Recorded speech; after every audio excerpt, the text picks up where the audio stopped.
Imagine waking up every morning knowing that the weather, not luck, not hard work, but the sky itself, decides whether you'll eat or starve. Welcome to the Middle Ages, where farming wasn't a livelihood. It was a daily gamble with death. Medieval peasants lived by a terrifying hierarchy of famine foods, a desperate ladder of survival that decided who lived and who didn't. And the lowest rungs? So disturbing that most of us today would rather starve than touch them. But here's the shocking truth. Those disturbing foods often saved more lives than anyone thought possible.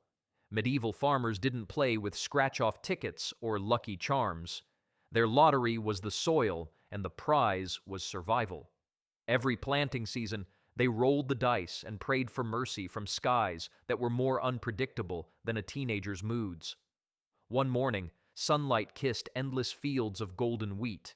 The next, torrential rain turned those same fields into muddy graveyards for the crops. Excessive rain was like that one guest who never knows when to leave. It just kept pouring, drowning seeds and rotting grain right in the ground, but droughts were no better. Imagine weeks of nurturing delicate seedlings, only to watch them shrivel into dust under a merciless sun. No amount of prayer could squeeze a drop from empty skies.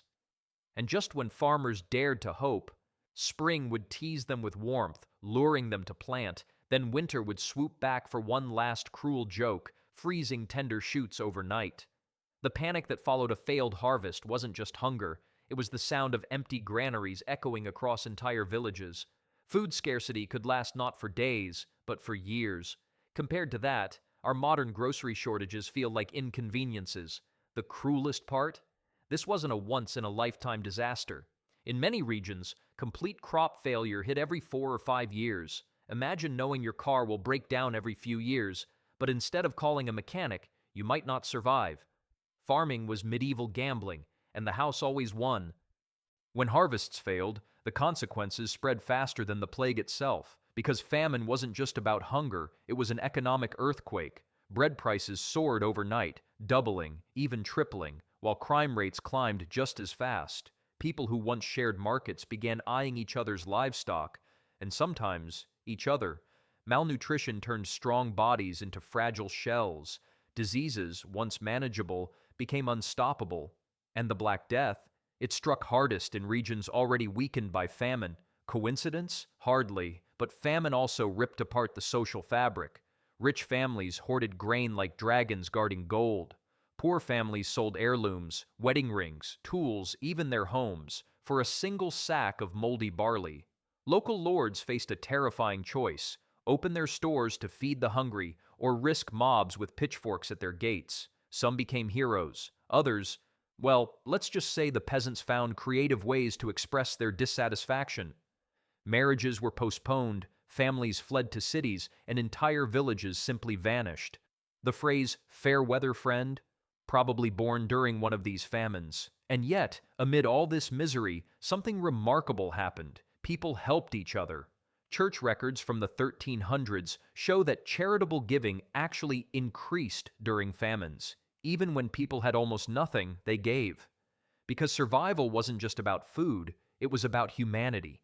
When the fields failed, medieval people turned to nature's backup plan, the forest. It became Europe's emergency grocery store. Open 24/7, no checkout lines. Berries glistened like tiny jewels. Nuts dropped from trees like free rations. Wild greens sprouted everywhere, and rivers shimmered with fish that didn't care about bad harvests. But foraging wasn't random luck. It was skill, passed down through generations. These people could spot edible mushrooms from 50 paces and knew which berries could kill faster than a medieval tax collector. Entire families would head into the woods together. Grandmothers identifying roots, children spotting berry patches, uncles knowing where the best nut trees grew. It was survival as a community, but mistakes were deadly. One wrong plant, one wrong mushroom, and dinner became your last meal.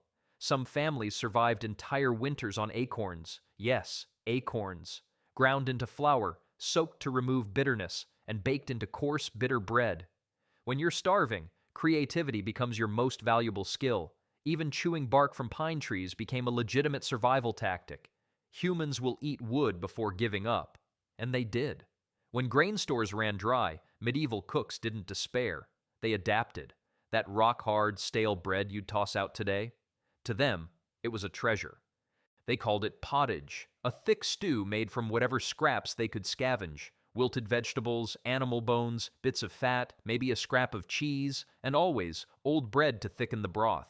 It was the Middle Ages version of fridge clean-out soup, except the stakes were life or death. Each region developed its own version. Northern cooks added barley and roots. Southern cooks used herbs and greens. It was rustic, resourceful, and endlessly adaptable.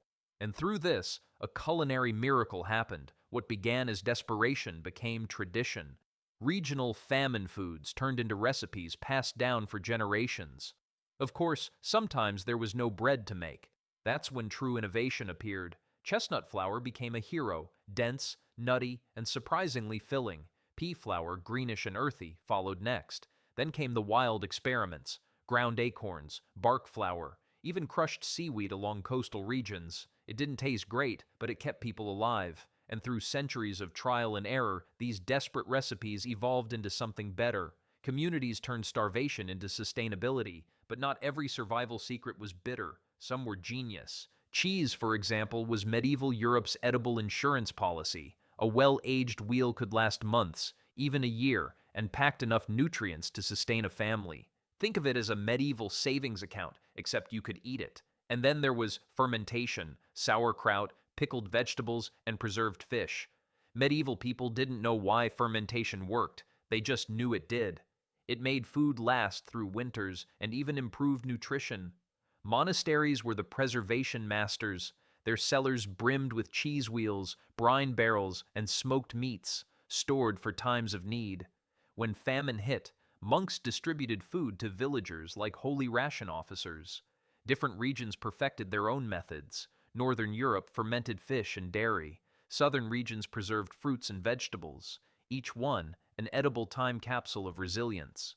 When hunger became unbearable, people turned to each other. Communal meals weren't about generosity, they were about survival. Lords, priests, and peasants gathered around shared pots of whatever we could find, stew. One family brought barley, another brought dried fish. Someone else contributed foraged greens. Together, they made enough to feed everyone, barely, but enough. It wasn't a feast, it was hope, simmering in a pot.